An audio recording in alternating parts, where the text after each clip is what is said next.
ప్రస్తుతం తెలంగాణ రాష్ట్ర వ్యాప్తంగా పొలిటికల్ హైడ్రామా నడుస్తుంది. నిన్న ఆర్ఎస్ ప్రవీణ్ కుమార్ గురుకులాలలో అవినీతి జరుగుతుంది, టెండర్లలో అక్రమాలు జరిగాయని ఆరోపిస్తే దానికి మేము ఎక్కడికైనా చర్చకు వస్తామంటూ కూడా మంత్రులు పొన్నం ప్రభాకర్, అడ్లూరి లక్ష్మణ్ అలాగే అజారుద్దీన్లు కూడా వాళ్ళైతే ప్రతి సవాల్ ఇస్తారు.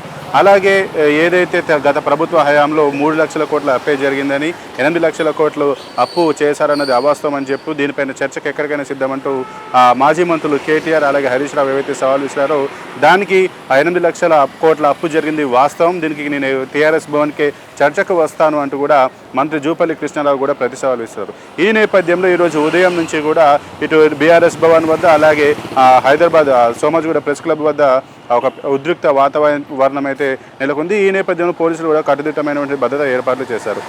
ఇక ఈ చర్చకు ఈ యొక్క సవాలు అయితే విశాల సవాల్లో పాల్గొనేందుకు ఇటు మాజీ మంత్రి హరీష్ రావు అలాగే ఆర్ఎస్ ప్రవీణ్ కుమార్ అలాగే ఆయనతో పాటు మాజీ మంత్రి శ్రీనివాస్ గౌడ్ కూడా అక్కడికి చేరుకొని సవాల్కి మేము సిద్ధం, మేము నిరూపిస్తామని చెప్పి వాళ్ళైతే మాట్లాడారు. ఈ నేపథ్యంలోనే అక్కడ పోలీసులు కూడా పెద్ద ఎత్తున వచ్చి హరీష్ రావుతో పాటు ఇటు ఆర్ఎస్ ప్రవీణ్ కుమార్ అలాగే శ్రీనివాస్ గౌడ్ను కూడా అరెస్ట్ చేసి తరలించడం జరిగింది.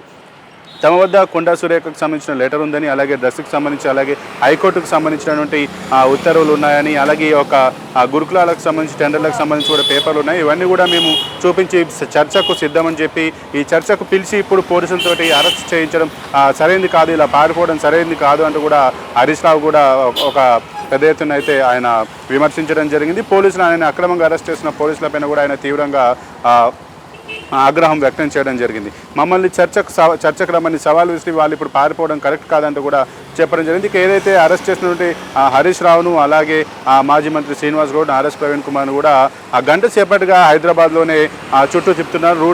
ఏదైతే రూట్ ఉందో ఆ రూట్ను కూడా చేంజ్ చేస్తూ వస్తున్నారు. హరీష్ రావుని ఎక్కడికి తీసుకెళ్తారు, ఆయన వెంట మేము ఉంటామంటూ కూడా ఈ యొక్క గులాబీ శ్రేణులు కూడా వారి వెంటనే గంట సేపటి నుంచి వారు వెనుక పడుతూ ఉండడం, ఏ రూట్ మారిస్తే ఆ రూట్లో వెళ్ళి ఈ గులాబీ శ్రేణులు హరీష్ రావు తోటే వెంట పోలీస్ వెహికల్ తోటే ఉండడం ఇవన్నీ జరుగుతుంది. మరి గంట సేపటి నుంచి కూడా నగరంలోనే తీవ్రంగా తిరుగుతూ ఉన్నారు. అలాగే ఏదైతే ఈ కేటీఆర్ కూడా ఏదైతే సవాల్ విషయంలో జూపల్లికి దానిపైన కూడా ఎటువంటి స్పందన లేదు. ఈ నేపథ్యంలో కేటీఆర్ కూడా ప్రెస్ మీట్ నిర్వహిస్తామని చెప్పి జరిగింది. ఏదేమైనా నిన్న ఏదైతే ప్రతి సవాళ్ళు ఏదైతే చేసుకుని ఉన్నారో ఇది మాత్రం తీవ్ర ఉద్రిక్తతలైతే దారితీసింది. ఇప్పుడు బీఆర్ఎస్ భవన్ వద్ద ఒక ఉద్రిక్త వాతావరణం నెలకొంది. రాష్ట్ర వ్యాప్తంగా ఉన్న గులాబీ శ్రేణులు కూడా హరీష్ రావుకి కేటీఆర్కి మద్దతుగా పెద్ద ఎత్తున రావడం జరుగుతుంది. వీరిని అడ్డుకునేందుకు కూడా పోలీసులు కూడా ప్రయత్నాలు అయితే చేస్తున్నారు. ఇక పోలీసులు అరెస్ట్ చేసినటువంటి హరీష్ రావు విషయంలో కూడా చాలా హైడ్రామాను అయితే చేస్తున్నారు. పోలీసు ఉన్నతాధికారులు ఎలాగైనా హరీష్ రావును పోలీస్ స్టేషన్ తరలించేటువంటి ప్రయత్నం అయితే చేస్తున్నారు. ఈ నేపథ్యంలో గులాబీ శ్రేణులు కూడా వారిని అడ్డుకొని ఖచ్చితంగా హరీష్ రావు ఎక్కడికి వెళ్తే ఆయన వెంట మేము ఉంటామని చెప్పి వాళ్ళు కూడా తిరగడం ఇప్పుడు ప్రశ్న అయితే చర్చకు దారితీసింది. మరి ఈ విషయం పైన ఈ నిన్నటి నుంచి జరుగుతున్నటువంటి ఒక ప్రతి సవాల్ అంశం పైన కూడా బీఆర్ఎస్ వర్కింగ్ ప్రెసిడెంట్ కేటీఆర్ కూడా మాట్లాడేటువంటి అవకాశం ఉన్నట్టుగా తెలుస్తుంది.